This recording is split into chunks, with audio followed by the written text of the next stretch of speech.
Well, good morning, everyone.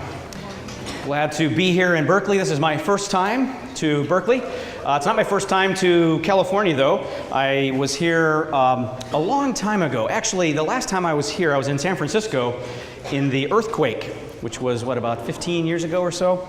And I'd never been in an earthquake before. That was quite an experience, I must say. People diving under tables and screaming and chandeliers falling. I had no idea what was going on. I was the only one left standing in the room thinking, what have I gotten myself into?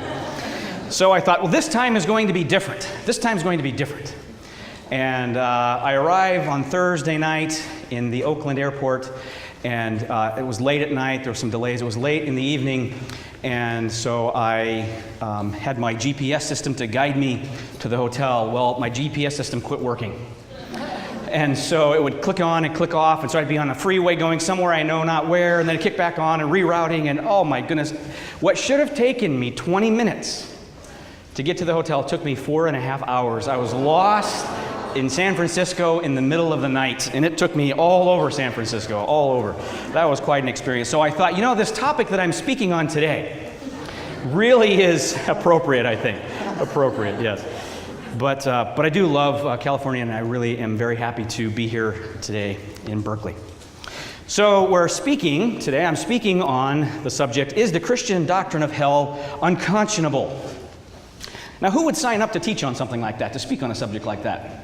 Certainly not me. I didn't sign up.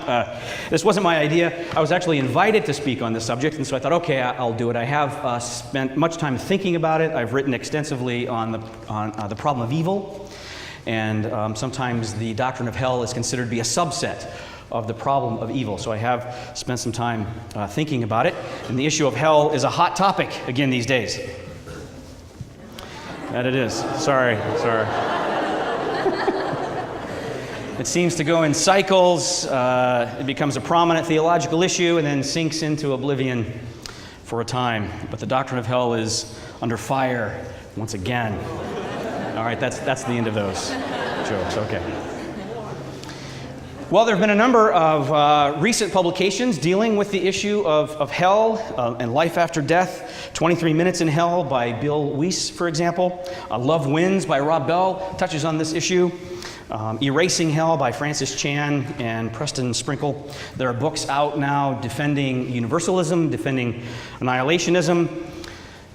Just a lot of conversation, a lot of discussion going on again about this subject. I think it's an important one for us to look at. And again, the title of this talk this morning is the Christian Doctrine of Hell Unconscionable? Now we have a problem right off the bat, though, because one question we have before us is, what is the Christian doctrine of hell? There is no official teaching. There was no ecumenical councils that dealt with hell explicitly. And so which doctrine are we referring to? Well, that's a tough subject. So we're going to look at several different views and see if we can make sense of them. So we're going to focus here, briefly at least, on looking at four different positions, four different views of hell.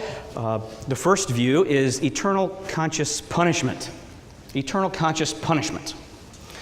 And this is a traditional view. It was held by many people, including Augustine in the medieval period, more recently Jonathan Edwards, a famous theologian who defended the notion of eternal conscious punishment. We're going to come back and look at Jonathan Edwards in a bit. This is the idea that hell is God's judgment and wrath on sin and sinful people. And it entails a notion of justice that is going to be important for us to explore a bit more deeply. Retributive justice. We'll come back to this first view. The second view, hell as eternal separation and punishment. In this second view, the notion of hell is also eternal. That is, people will spend eternity there. But it's a rather different way of understanding this eternal hell than in the first position.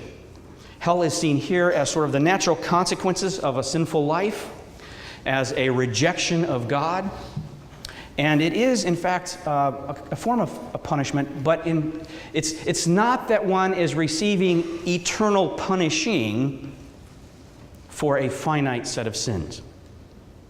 We'll come back to this one as well. A contemporary person, fairly contemporary, who held this position is C.S. Lewis. The third view here is Annihilationism, or sometimes it's referred to as conditional immortality.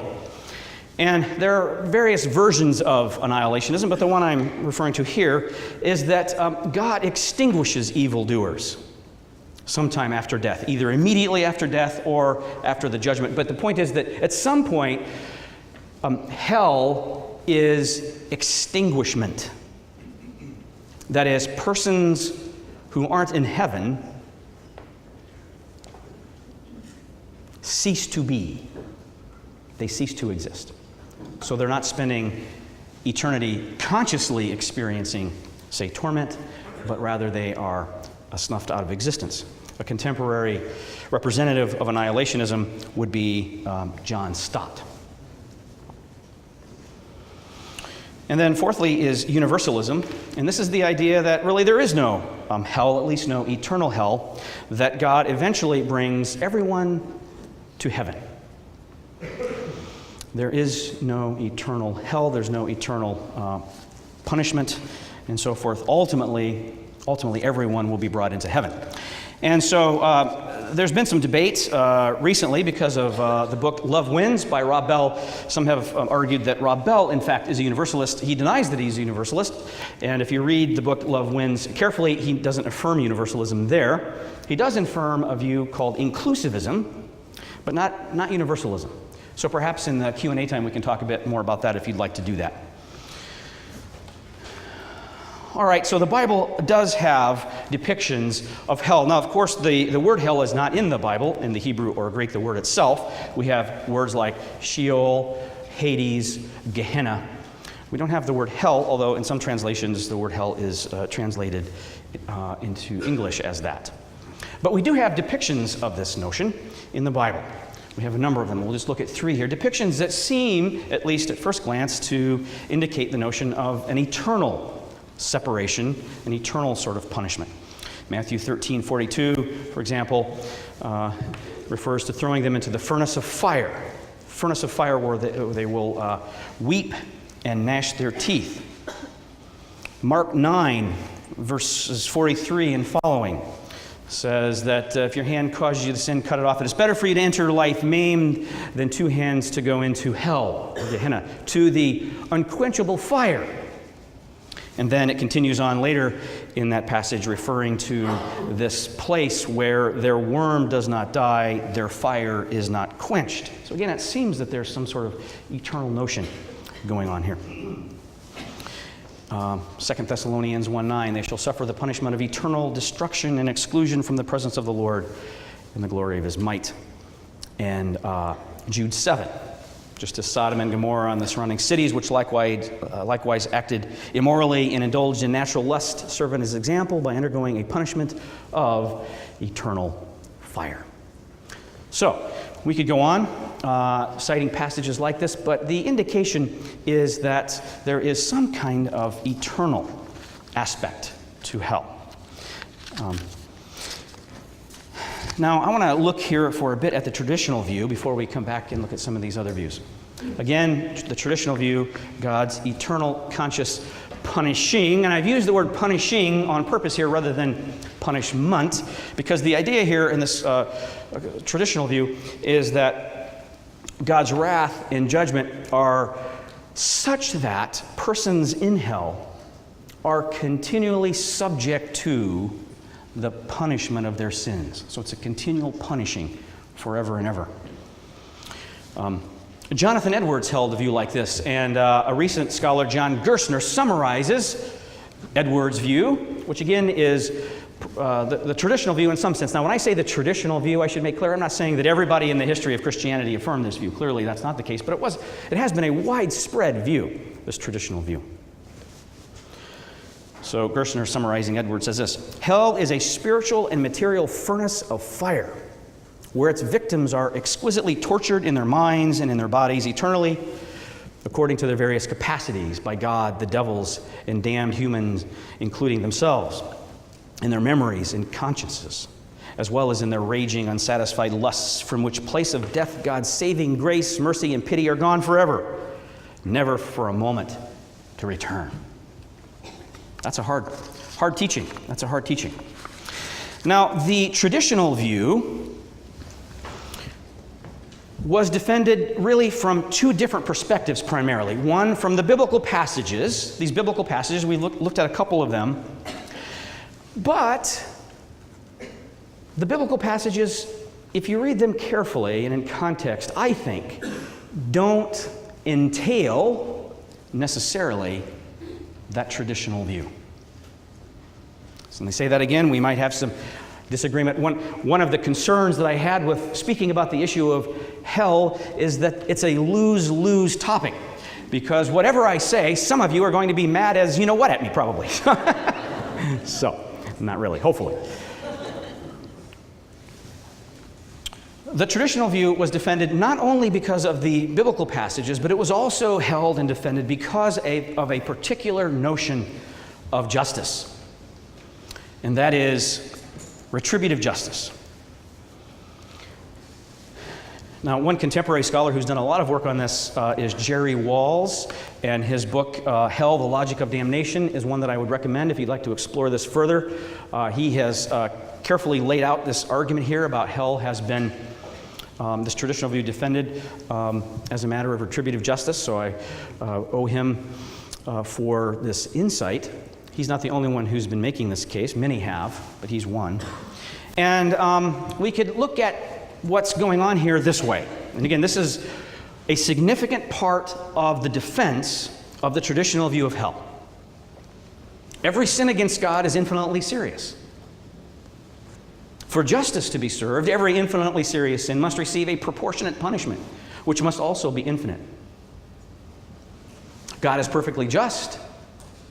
Therefore, God must punish every sin that is not atoned for with infinite punishment. Now, this notion of hell as being defended, the traditional view, based on retributive justice, has been challenged in recent times quite significantly. You see, the idea is that on this traditional view, in order to be saved, one needs to repent in this life and be born again. But some persons will never repent in this life, so they will not be saved. And those who aren't saved are consigned to hell, a place of misery and torment. And so there is no salvation for those people. They will spend eternity there. This view, again, this traditional view has been challenged on several fronts, and I want to look at two major challenges to this traditional view of hell. One is a moral objection. And so Christian theologian Hans Kuhn sketches this out briefly this way. He says, even apart from the image of a truly merciless God that contradicts everything we can assume from what Jesus says about the Father of the lost, can we be surprised at a time when retributive punishments without an opportunity of probation are being increasingly abandoned in education and penal justice? That the idea not only of a lifelong, but even eternal punishment of body and soul seems to many people absolutely monstrous. So here's a Christian theologian making this claim. And of course, many atheists have made this claim as well. Bertrand Russell, for example, says this. He says, there is one very serious defect, to my mind, in Christ's moral character, and that is that he believed in hell. I do not myself feel that any person who is really profoundly humane can believe in everlasting punishment. Another Christian thinker of recent times, Martin Marty. Martin Marty is a professor emeritus at the University of Chicago Divinity School. He makes the claim that Christians, in fact, don't really believe in the traditional notion of hell. And he gives an example to make the point as to why he thinks that's the case. He says, have you ever had a flame close to your skin He said, just take a match and light it and put it next to your arm. The pain is horrific. But on the traditional view of hell, not only is a person experiencing a little bit of fire on their arm, but in fact they're experiencing fire all around their whole body. And they're experiencing horrific pain forever and ever and ever. Now he says, do we really believe that that's what's going to happen to people? Because he says if we really believe that, if we really believe, say, our neighbor was going to be experiencing that, wouldn't we be right now doing everything we could to try to help them from that? Wouldn't we be racing over there saying, we must do something here, please, please? Wouldn't we just be aggressively trying to help people? I mean, if you saw some fire, I just saw actually this morning, there was a fire just a couple blocks down. It looked like a huge building was burning, and there's still fire trucks all around here. I mean, if there were people in a fire in a building next to you and you saw them there, I mean, wouldn't you do everything you could to go help them so they don't have to experience the horror of that? Well, says Marty, so too, if we really believed the traditional view, we would be out doing everything we could to help people. But in fact, we're not. We're not. So either we don't really believe that, or we're not really very nice people. So which one is it?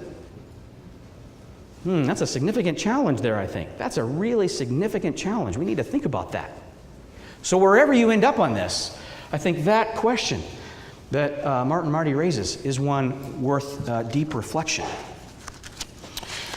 So again, the moral notion of the idea of hell has been challenged.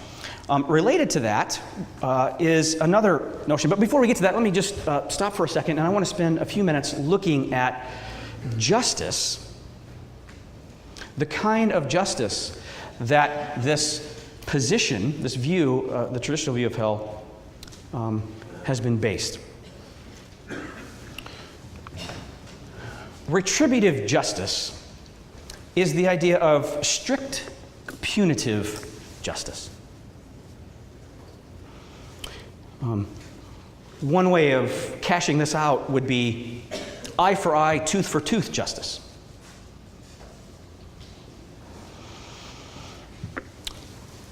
Recently, I don't know if you're familiar with this story, but there's a woman in Iran, Amina Barami is her name, who was approached by a man who wanted to marry her. He proposed to her, and she didn't want to marry him, and he didn't like that very much. And he wanted her for himself. So, sometime after this proposal, he was riding his bike and he had a can of acid in his hand, and he drove right by her and flung the acid on her face. And it literally melted her face. And it melted one of her eyes clear out. And the trauma, the horror, the pain, it was excruciating. And she ended up going through surgeries, I think 15 or 20 surgeries she has had. Somewhere in the process of one of those surgeries, her other eye became infected and she went blind in that eye. So she is now completely, permanently blind, and her face is totally disfigured. You can actually look this up on the internet and see. This is a true story. Her name again is Amina Barami. In Iran, there is Sharia law practiced, and in some domains, Sharia law allows for retributive justice in the sense of eye for eye, tooth for tooth. And so Amina Barami decided that she wanted to exact retributive justice on this man. He was going to have to pay. Eye for eye, tooth for tooth. And the courts agreed. So they scheduled a date to have this man put under and then acid dropped in his eyes so that he would be permanently blind like she is. And there was an outcry about this from the international community, and so the court put a hold on it to think through whether they were going to allow this to go forward, and then they decided they would allow this to go forward, but at the last minute, Amina Barami decided to pardon him. She decided it would be better. It would be more just not to exact this kind of retributive justice, because she saw in this kind of retributive justice vindictiveness. Vindictive justice we could categorize as a form of retributive justice which insists on paying a penalty for wrongdoing without regard for the future possible good of the wrongdoer. Now, there's another form of justice that's being widely discussed these days in the United States and other parts of the world. I spoke with a law student at the University of Notre Dame recently who says this is a significant discussion in the law school there of another form of justice called restorative justice, which emphasizes repairing the harm caused by evil actions. It strives to restore to wholeness that which was damaged by wrong and by sin. It's a justice that seeks the good of the other. A justice that seeks the good of the other. It's not a vindictive sort of notion. Now, there's a long story to be told about what justice means. Justice in the ancient world, justice in the medieval world, justice in our contemporary world. The word justice, by the way, in the Greek is dikaiosune.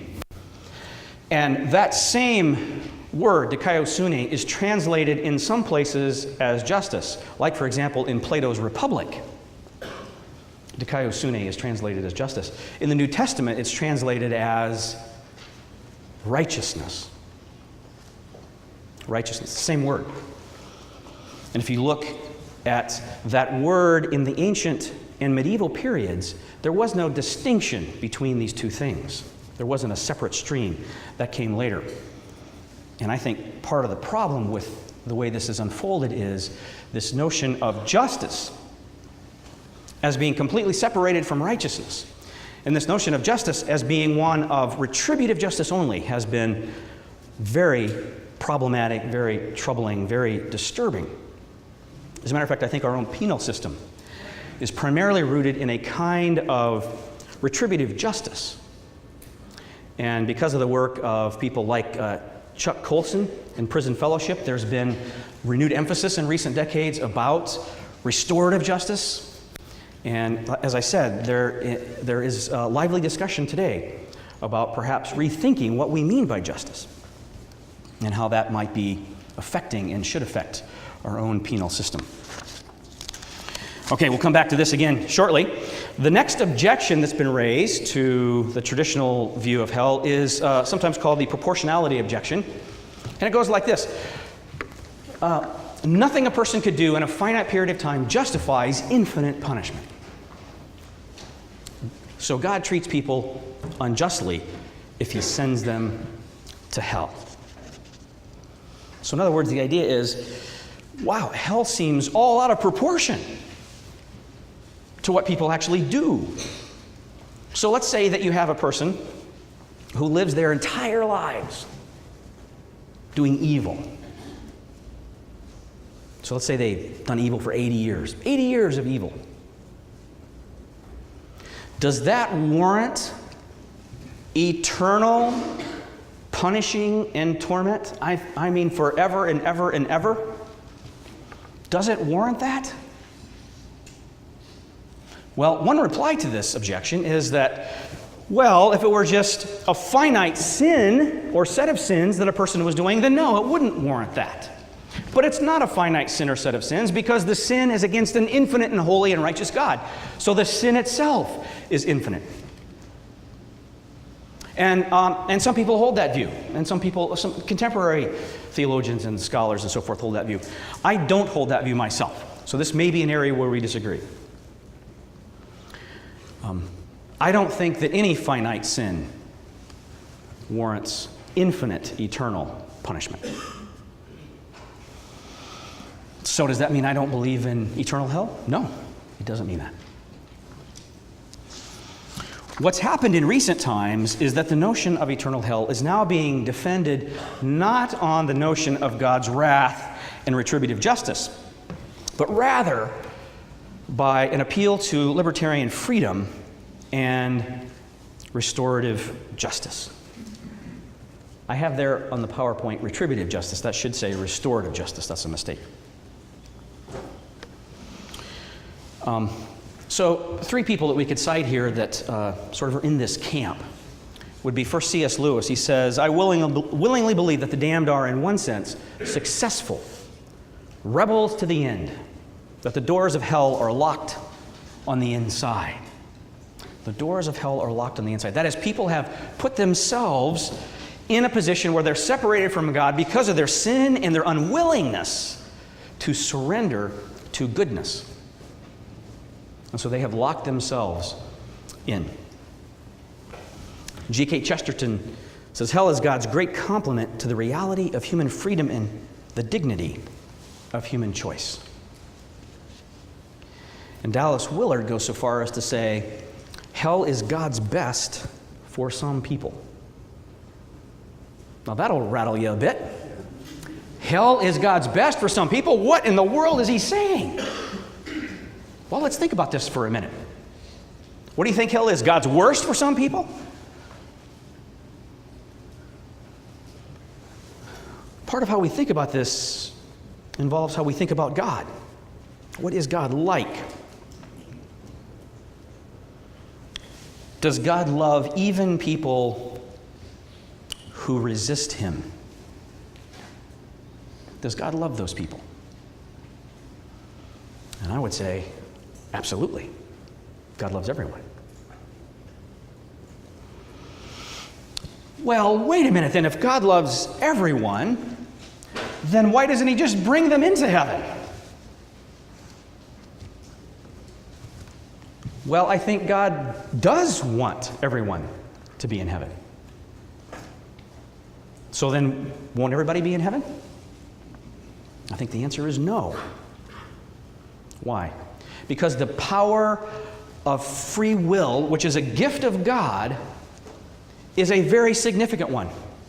It lets us choose whether we will follow the good or whether we will decide for ourselves what we make to be our own good, ultimately.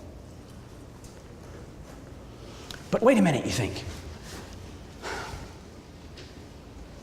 Wouldn't everybody, if God allowed them to see the wonder of heaven, wouldn't everybody just say, well, of course I'll be there. Of course I'll go there. No. Why not?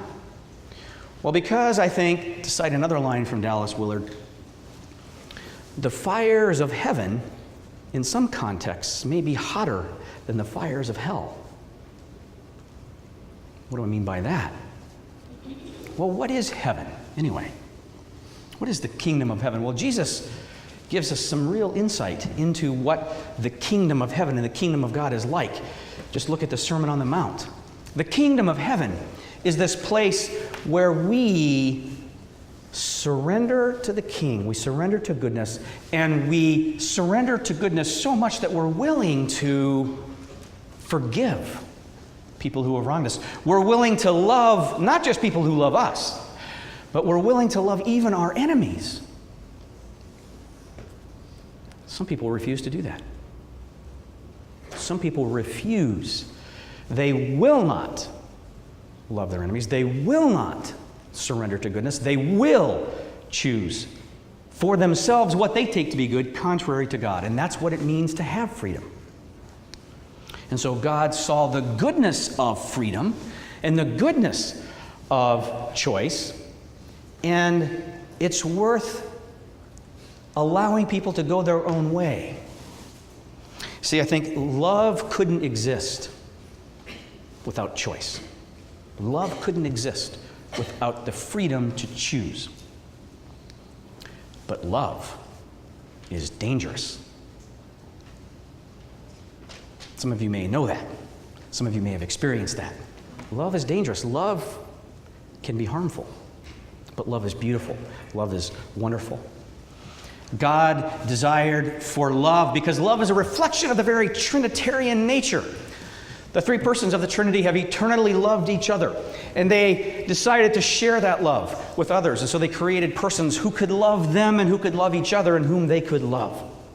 But to truly have that kind of freedom, where there is real love, it brings with it the danger that people will choose against that. And in fact, that's what some people will do. Why would they, though? Well, contemporary Christian philosopher Richard Swinburne has some insight here that can help us with this. He says, it is a possibility that a person will let himself be so mastered by his desires that he will lose all ability to resist them. It is the extreme case of what we have all too often seen, people increasingly mastered by desire so that they lose some of their ability to resist them.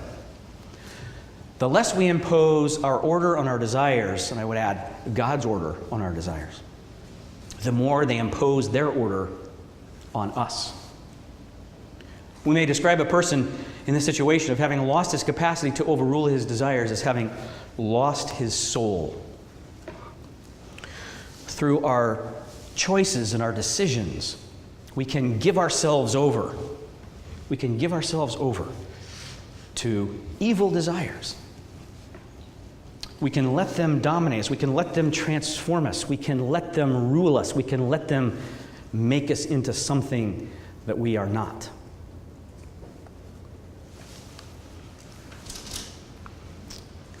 We have a choice to become one of two different kinds of people. C.S. Lewis here again helps us. He says, there are only two kinds of people in the world in the end, those who say to God, thy will be done, and those to whom God says in the end, thy will be done.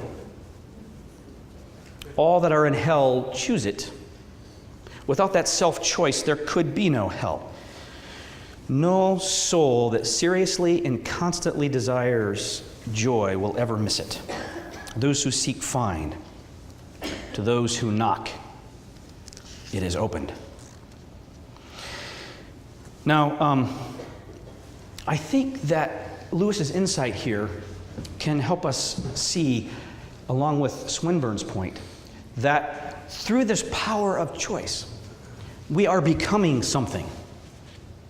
We are becoming something. We're becoming either a creature of heaven or we're becoming a creature of hell. And God won't force us to become either one. He longs for us to become creatures of heaven, but He won't force us into that. And I think this view of hell, as Willard again describes it as God's best for some people, is the idea that allowing people to follow God or not actually, in the end, gives deep respect to people.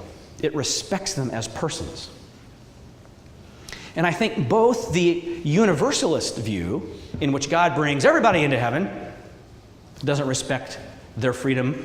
Why? Well, because what if they say, no, I don't want to follow you? Could they really do that? Of course, look around the world. And if God says, I don't care that you don't want to follow me, I'm going to zap you and make you follow me, is that respecting them? Is that love? I don't think so. Okay, what about annihilationism? Either you follow me and do what I say, or I'm going to zap you out of existence. Is that love and compassion? I don't think so. So, ironically, I think this idea of hell as being eternal separation from God, in which people choose to be away from Him because, in some sense, it's better for them if they're going to choose that. It's better for them to be there than to be in heaven, because to be in heaven is to be where their will isn't accomplished. In some strange way, hell turns out to be God's best for some people.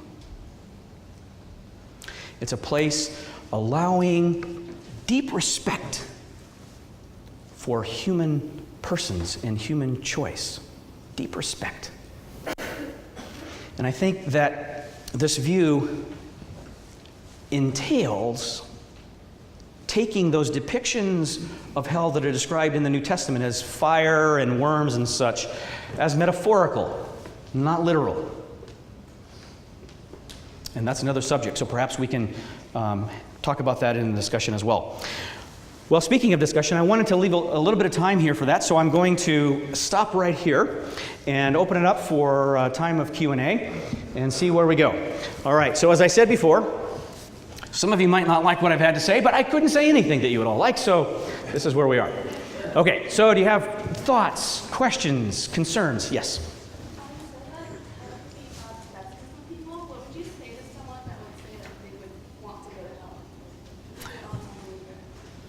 Okay, can you repeat that? I didn't hear the last part. What would you say to someone that says that if hell wasn't actually like fire and burning, they would actually choose to go to hell?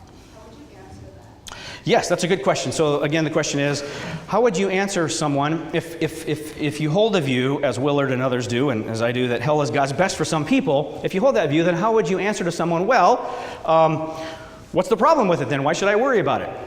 Right? Well, I think the reason we should worry about it is because it's not a good place to be. That's why Jesus uses the most graphic imagery, I think, of his day that people would really understand to say, this is not good. It's not good for you to choose an end that's away from God. That's not good. So he uses basically the dump of Jerusalem where there's the burning carcasses from the sacrifices and such. You have a stench, you have worms, you have fire. This is horrible. People wouldn't want to go hang out there, and have a party there. This is a bad place. And so Jesus is creating, and he's using this imagery to say, this is bad. Don't choose that end. Don't choose that end. Choose the best end. That is to follow God. So I think that's how I would reply to that question. That's a very good question. Yes? Are there degrees of Ah, hell? good question. Are there degrees of hell? I had a discussion with some of my students recently at Bethel College about this very question, and what I found is, and I find this semester after semester, I teach a class called Exploring the Christian Faith, and I would say a majority of the students that I've had over the last 10 years hold the view that there is, in fact, no levels of hell, and the reason that they hold that is because they think there is, in fact, no distinction in kinds of sin. So sin is all the same. Sin is the same. But I think that sin is not all the same, and there are a couple passages that we could look at here. I jotted some of these down for us if we have time. So, for example, Luke 12:47 to 48, you can look at that if you'd like, but it talks about the sort of different kinds of blows that one will receive, whether they're following their master and doing what's right or not. Some receive many blows, some receive few blows. Or Matthew 11, verses 21 through 24, where Jesus, God incarnate, is standing there in the midst of people in the towns like Chorazin and Bethsaida. And he's doing miracles in these towns. And these people are still rejecting him. God incarnate, right there before them, doing miraculous things and good and wonderful things, and they're still rejecting and resisting him. And he says something to them, and I think is very insightful. He says, "Woe to you, Chorazin. Woe to you, Bethsaida. If the miracles that I've done here would have been done in Sodom, they would be repentant. So it's going to be worse for you on the day of judgment than for them." So it seems that Jesus is indicating here that there is in fact distinction. Judgment gets meted out differently depending on the depths of sin, and I think that just makes sense, doesn't it? I mean, so the example that I used in class is, suppose somebody.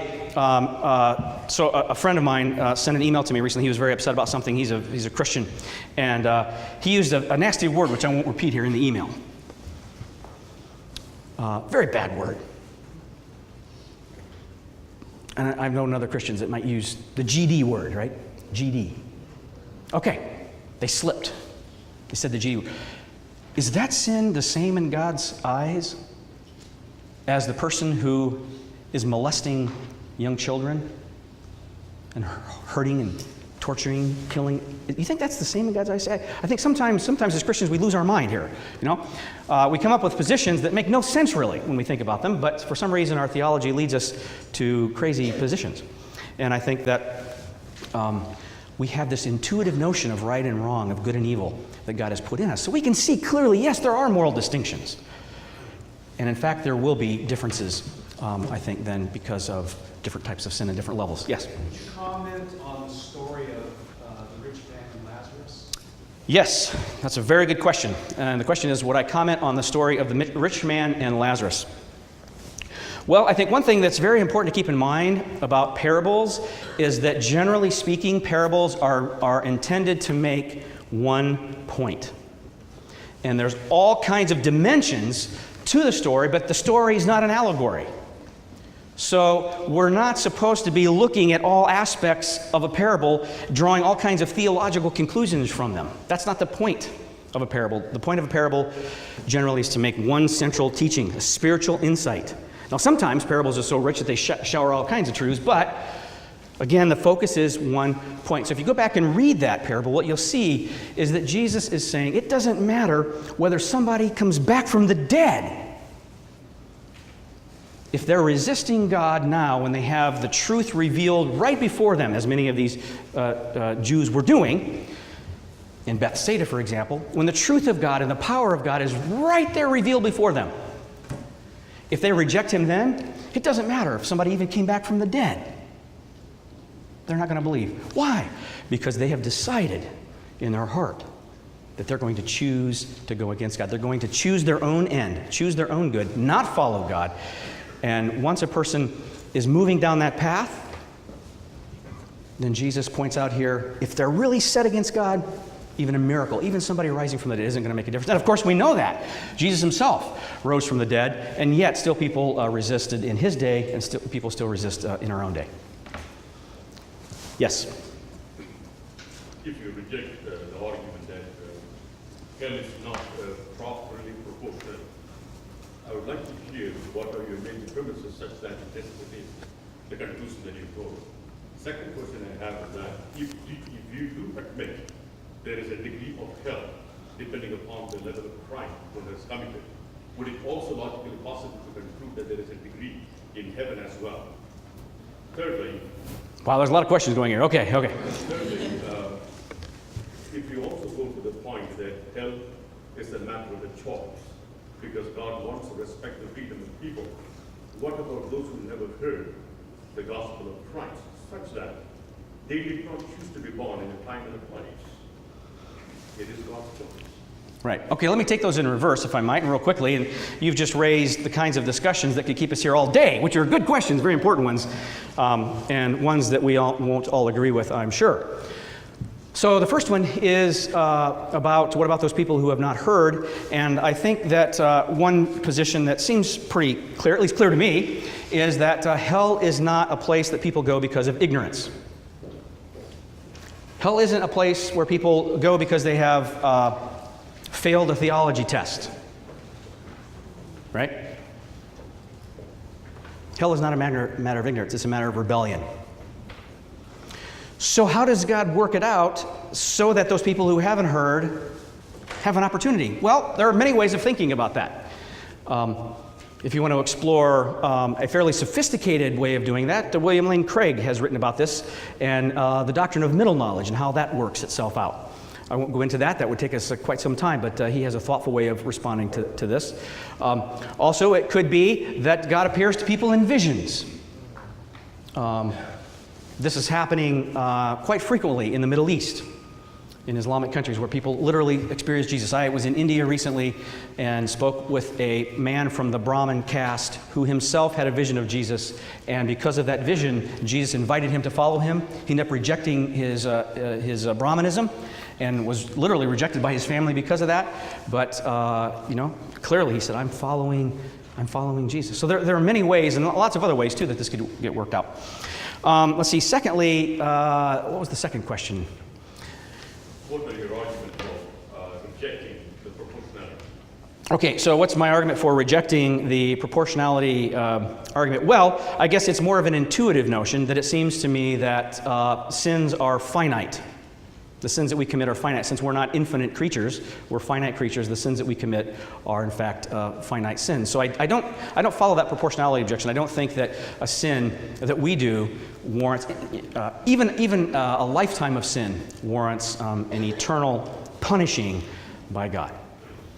So again, I think, as I said in the talk, I don't think it follows. Therefore, people won't be in hell forever, because I think they're there again because of their own natural consequences of their choices. and because of their rejection of God and the goodness of God. All right. Well, we're over time, actually, but I am happy to stick around for a few minutes before I fly out and chat more about this, but thank you very much for your patience and your input. Appreciate that. Biola University offers a variety of biblically centered degree programs, ranging from business to ministry to the arts and sciences. Visit biola.edu to find out how Biola could make a difference in your life.